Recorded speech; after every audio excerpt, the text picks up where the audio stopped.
Good morning, children. Let's continue with our chapter 3, and today we will take the topic river. First of all, you have to know what is river.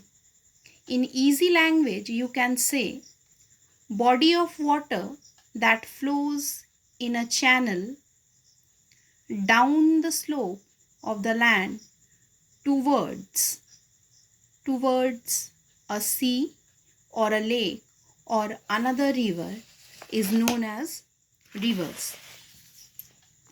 Or one more definition you can write regarding what is river, that is when fresh water flows down from a high land within a clearly defined channel, it is termed as a river.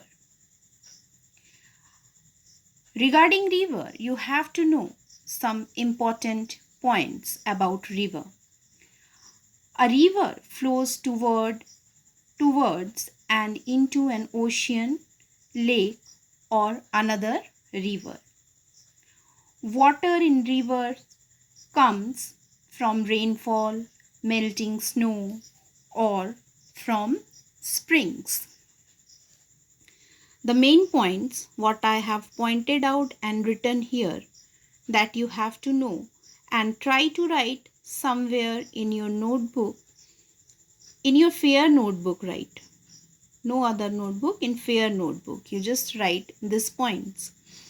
The point from where a river begins, its flow is called its source. The place where a river flows into an ocean, another river, or a lake is known as its mouth. The land on either side of a river form its banks.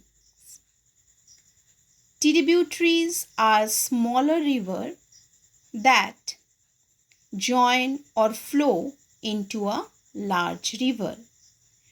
Distributaries are small rivers that flow out of the main river. Regarding river, you have to write down these notes in your fair notebook. First of all, you will write the definition of river. Then these points you just mention as an important part of rivers. In your book, some characteristics of major river is given, and with the help of the major water bodies of the world, it is also shown in the map in your book.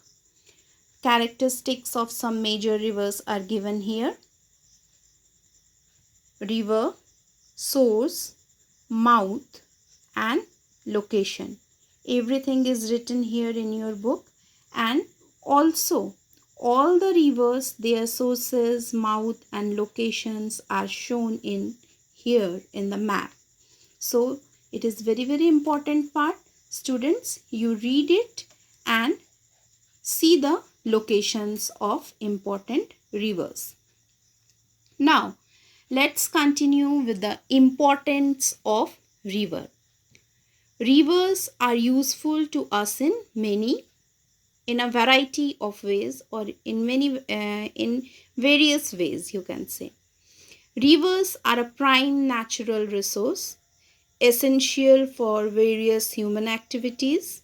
Therefore, settlements have developed along river banks from ancient times, that we also have learned in the history that all the development are along with the river banks from in ancient times. River water is used for irrigation purposes and for generating hydroelectricity. Rivers serve as a means of transport. They provide us with various species of fish.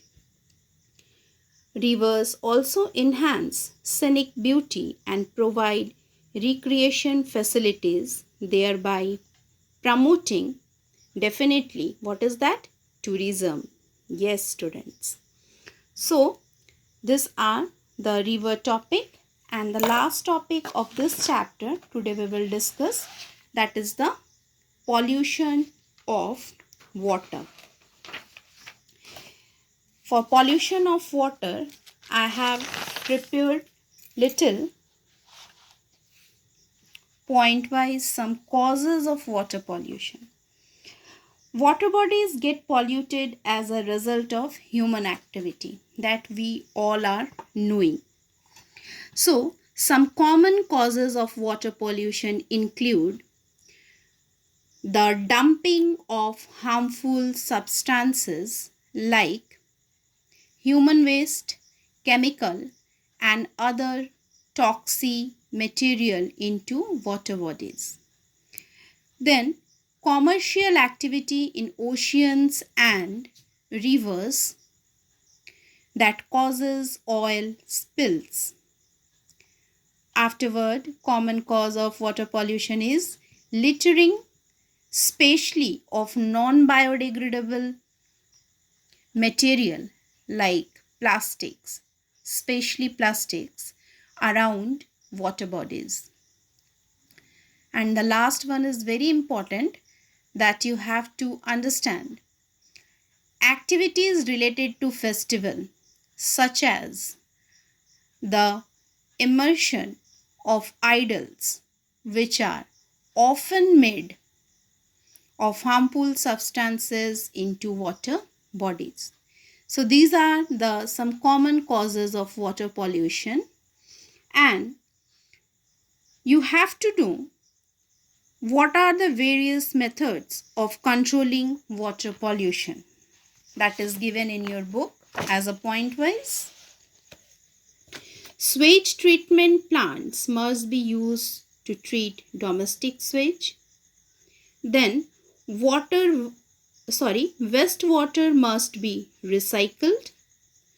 Industrial effluents should be treated before being emptied into water bodies, and use of chemical fertilizers and pesticides in agriculture should be controlled.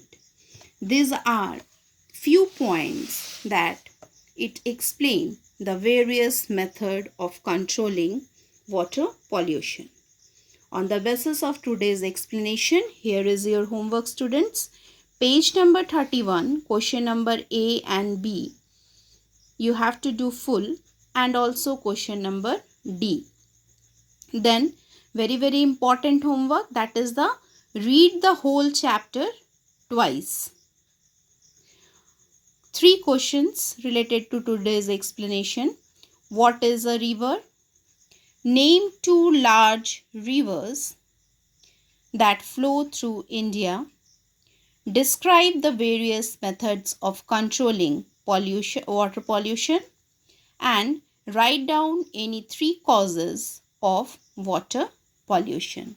Causes are I have written in this notes. Then the methods of controlling is given in your book as a point wise, and what is river I have already explained in the beginning, students. Glossary what is given here, that also you try to read carefully, because this glossaries part is very important also. Okay, so today your this chapter 3 is over. Next day we will start our another chapter. Till then, goodbye and have a nice day, students.